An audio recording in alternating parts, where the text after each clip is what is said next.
শুভ সকাল সবাইকে। আমার ছোট্ট একটা মিনি ব্লগে অনেক অনেক ওয়েলকাম জানিয়ে শুরু করলাম।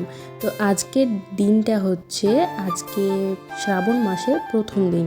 তো চলো আজকে দেখো সকাল সকাল ঘুম থেকে উঠে তারপর বাসি কাজকর্ম সেরে এদিকে রান্নাবান্নার দিকে চলে এসেছি।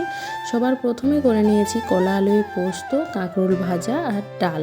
আজকের কিন্তু এই তিনটেই সবজি হবে। আর এদিকে দেখো এই পায়রাটা ধান খেতে এসে না নিজেই এই ঝুড়ির মধ্যে ঢুকে গেছে। তো যাই হোক ওকে ছেড়ে দিলাম। আর আজকের দিনে এটা হচ্ছে নতুন একটা দিন।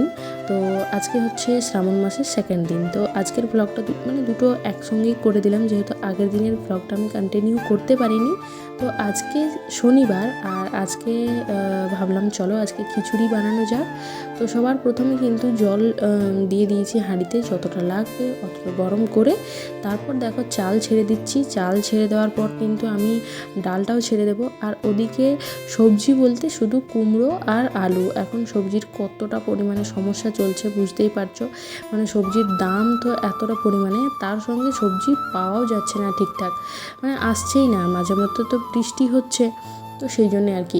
এই পটল আর কচু নিয়েছিলাম আজকে, এগুলোর দাম হচ্ছে 45 টাকা। কী আর বলবো বলো, কিছু বলার নেই। তো ওদিকে দেখো সমস্তটা কিন্তু আজকে আমি একা হাতেই করেছি, খিচুড়ি আর চাটনি।